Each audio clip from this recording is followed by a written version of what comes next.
Good morning, everyone. This is Jeffy Kennedy, also writing as Jennifer K. Lambert, author of epic fantasy romance. I'm here with my first cup of coffee. Ah, we loves it. Today is, say it with me, people, it is Friday. Woo-hoo. June 27th. Last podcast of June, halfway through the year. Here we go. I'm sorry to those of you who sent me messages saying you feel attacked when I say things like that. Yeah, I know. It's going fast.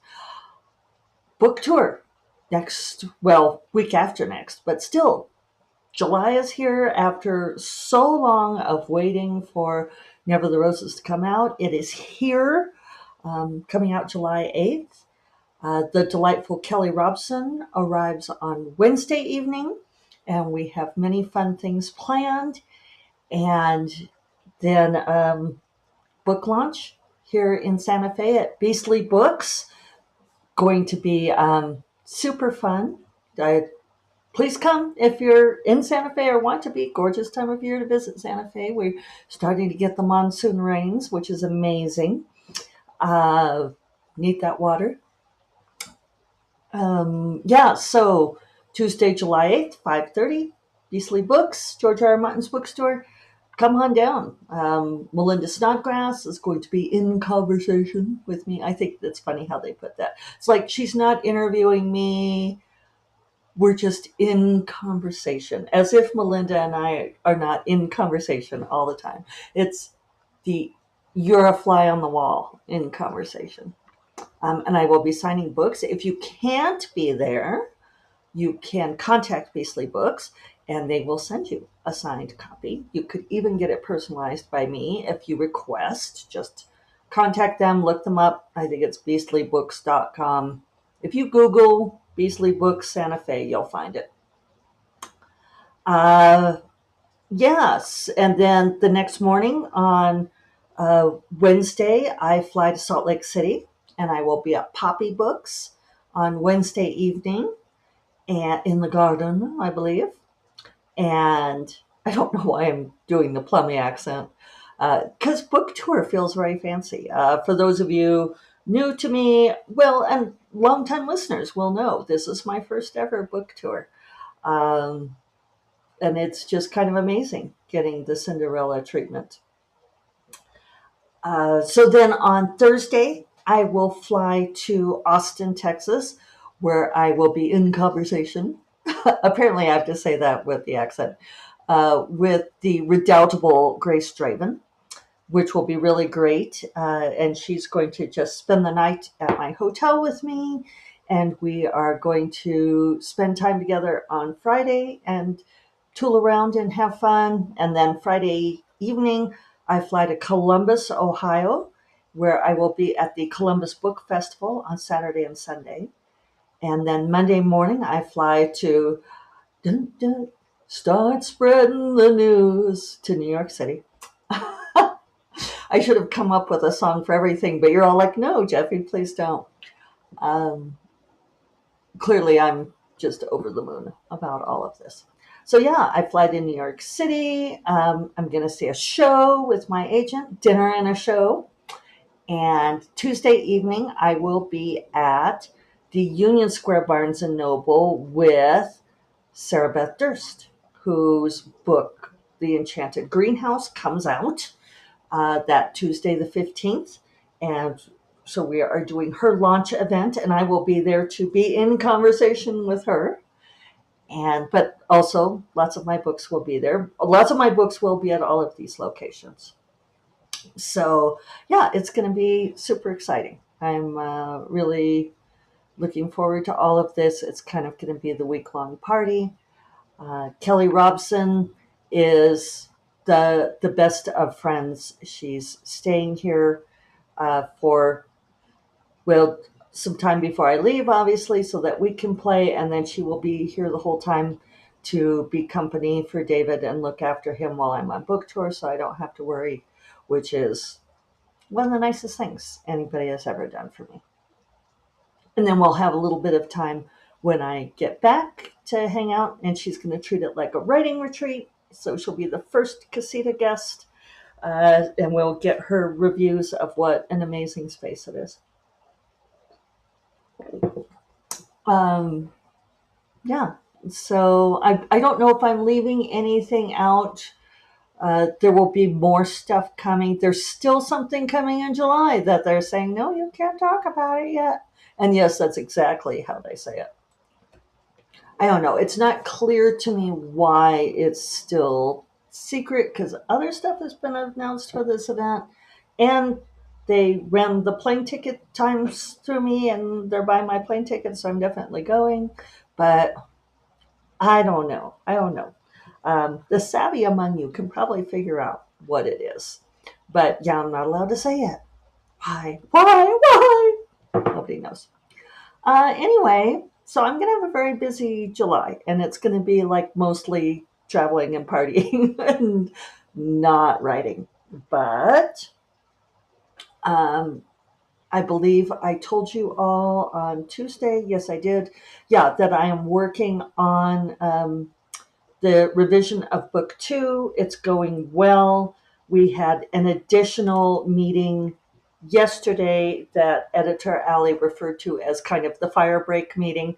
She wanted to make sure that I hadn't like freaked out or gotten stuck because we're a little tight on time now, not super tight, but our transmission date, I think that's the term.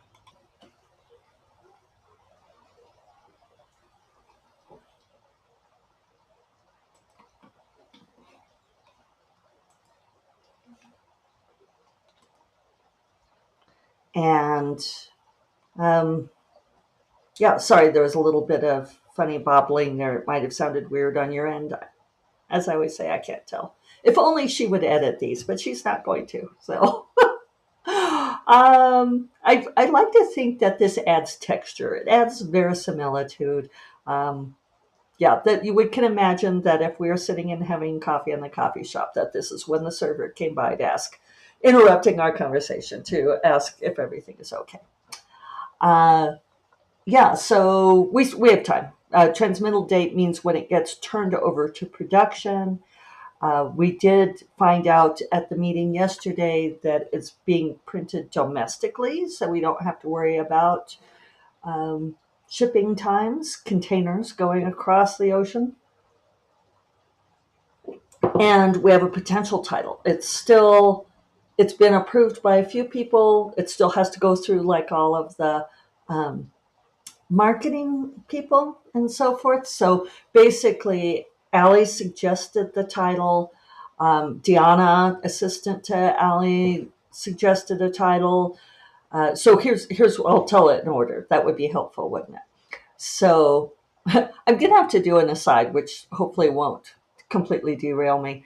But last week I was at Harry's in the garden with my friend Jim Sorensen having writer coffee, which or writer brunch, and I was talking about the revision. And I think I have a carrying voice. I sometimes get told I have a carrying voice. I was in theater, so I project without meaning to. But this guy was sort of following his daughter around as she played with the waterfall in the garden. It's a great garden. And if you come to Santa Fe for the book lunch, you should go to Harry's and sit in the garden. Totally worth it to wait for a table in the garden. Anyway, he turned to me and asked if I was a writer. And I said yes, because clearly he'd been overhearing the conversation. Uh, it was kind of a funny interaction because he asked what I wrote and I told him, and it turns out that he also writes fantasy. And I opened my mouth to ask him, it's still hard, even for another writer to ask, well, are you published and so forth, that kind of thing, except that I also didn't actually want to know. Because I don't know, a terrible human being. Because I thought I do not want to get into a whole conversation about I don't know, the epic fantasy novel that he's never quite finished, but has a filing cabinet full of world building for. And then he asks if I want to read it. I don't know. I guess I am just cynical. So I deflected by mentioning that Jim is also a writer and that he is this lore expert on Transformers and G.I. Joe and GoBots and all this kind of thing, which I know will light people up because I don't know. It's just funny watching people go bananas excited about uh, Jim and Transformers and so forth.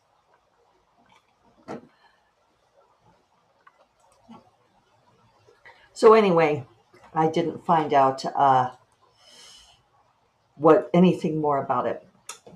But I thought it was kind of funny because it was like, this is how it would be if we were actually having coffee in a cafe, which I can't complain about, right? It was just a funny incident. So anyway, titles. I'm remembering. Uh, so the title that Allie sent, actually, let me back up slightly. Jennifer Estep, my friend, had suggested Always the Thorns to follow up Never the Roses, right? Never the Roses, Always the Thorns. And I sent that on, and Allie said that everybody really likes that, except they felt like it sounded a little too much like Always a Bridesmaid, Never a Bride, which I could totally see. So she suggested Among the Thorns, and she said that Diana had suggested Bound by Thorns, which I thought those were great. And I replied saying that I thought I like both of them, but that I voted for Among the Thorns because I thought Bound by Thorns sounded a little BDSM-y. And Allie wrote back saying that had not crossed her mind because clearly her mind is not as dirty as mine, and that she was blushing now. And then fortunately, Agent Sarah weighed in and said she had had the exact same thought. So this is why Sarah and I get along well. So I think we're going with Among the Thorns, but we'll see. I asked her about it yesterday on the editorial call, and she said she likes it, and Monique Patterson, the head of the imprint, likes it, and Debbie Pillai, the publisher at Tor, likes it. But now they have to sort of bounce it through like the concentric layers of marketing, publicity people, possibly even like the book buyers and so forth, to see how they feel about it. I also got a cover comp for, I'm going to just start calling it Among the Thorns. This is partly why I don't get wedded to titles, right? They can change. And I changed the name of the tab on my Excel my Excel spreadsheet tracker, so I can. That's a fairly easy change, but as many of you know, like as far as computer files are concerned and stuff, if you change the file name, like then my links won't work anymore. My favorites. So I'm waiting till I don't want to have to change everything everywhere multiple times. So, yeah, so Among the Thorns is coming along well. The other funny thing about the editorial meeting was Allie had asked for an outline. She said, well, she wanted an outline so she could see where the beats were. And she said, I know you don't write that way, though. So, and I said, well, no, now that the book's written, I can make an outline. I said, actually, I have that because for those of you who followed me a long time, you know that I do record everything in a spreadsheet. And I use the 8-scene 3-act structure, works well for me. I figure things by percentages. So as I write, I put in the word count of each chapter. And I know kind of where my scene 1 end is, and I know where my act 1 end is. Act 1's first climax, it's where all of the stakes are set. If I don't have all of the stakes set by the end of, I know I haven't finished Act 1. I know it's not done yet. Scene 1 is really more like the first sequence. So it's like a lot of the introductory sequence is how I think of it. So end of scene 1 is around 12.5%. End of Act 1 is around 25%. And so once I get those, then I know where, I can do 8 times whatever my word count is for that scene one, or I could do 4 times whatever my word count is at act one. And then I can know pretty much how long the book will be and so forth. Once it's done, I can see all of these things and rejigger if some of the beats are off. So it was very easy. I told Ellie, I can just pull this into a separate spreadsheet for you, and then you can see. And as I was going, I would just put down what happened in each chapter, sort of like the major events of each chapter. And so I got a little bit more than halfway through the revision before the meeting. And so, like Wednesday afternoon, I sent that spreadsheet. I made a copy of it and did a paste special so all the links were gone, make it easy for everyone. And I was at like 53, 54%. So I'd sent that and it was really helpful and we talked about it. And I even noted on there like how much my actual word count was off percentage wise from the expected percentage. And none of it is more than like 2.5%, which I feel very proud of myself for. Uh, I guess I wanted to do this fresh off my shoulder, right? What's the correct gesture there? So it was just funny as we were talking about it because Allie said, well, now that the outline is there, you can finish pretty quickly. She's just concerned because she knows we got behind and that it was her fault. There's no castigation there. And she asked me to do more. So that's why it was like the fire break meeting, just to see how I was doing, if I was having any major issues, so forth. So, so she says, although the outline's not done, right? It's only halfway done. And I was kind of opening my mouth to explain, and Sarah jumped in and she said, well, unless I'm mistaken, what this means is that this is everything Jeffy's revised so far, and she's just filling it in as she goes. And I said, this is exactly correct. I said, so everything up to this point is revised. I said, like for me, an outline, I can make you an outline. I said, but you have to remember, I'm like that kid at school that when asked to create an outline for a paper, I would go write the paper and then make the outline from it.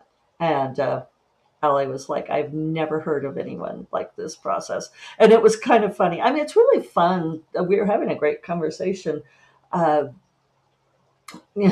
was like, Jeffy's amazing with her spreadsheets. She like weighs her cats every week and tracks it. And then so we started talking about why it's important to weigh your cats. Ellie asked about it because Sarah told me, she said that I would be pleased to know that she and her partner have gotten so that they weigh their cat, although she apparently has a smart litter box that like tracks her excretions and weighs her when she gets in the litter box. It sounds really snazzy, which we were all super interested in. I don't know if I want one of those, but it sounds really cool. But then I was explaining to Allie, and I will explain to all of you, just in case you don't know, that it's important to weigh your cats regularly. And I do it weekly on Wednesdays. And I explained that my scale has a baby mode. So you get on the scale, it weighs you, then you get the cat, and it weighs you, your cat baby, and hold it, and then it gets calculates the difference for you. But yeah, cats, if they don't feel good, they stop eating. And they can crash pretty quickly if you are not noticing that there's like been a sudden weight loss. Yeah, so that's why. Anyway, it was a fun call. I'm feeling on track with things.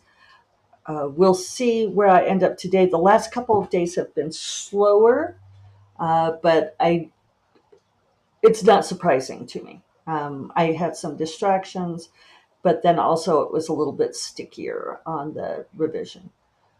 And I said this to them on the call. I said, it's really amazing. I said, because it was like you all saw the bones of what's there, and then I'm just having to lift out some of the flesh from it, bring it out. And they're like, oh yeah, it's us. We did all the work. And I'm like, yeah, I'm just the stevedore.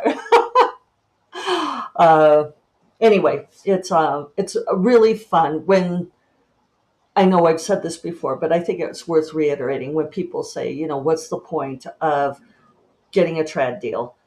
This is one of them, that working with a team of people on a project is really fun, especially if they're really good. But, I did have, I think I mentioned on Tuesday, a friend remarking on how amazing it was that my editor has, and well, both, have not only read the book once, but twice, and will read it again. Um, there are some editors who are just so overwhelmed that they're not giving things that level of attention.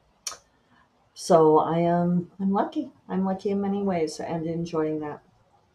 So I hope you all have a fabulous weekend. I hope that you are able to find some things that you feel lucky about in your life. And I will talk to you all on Tuesday. You all take care. Bye bye.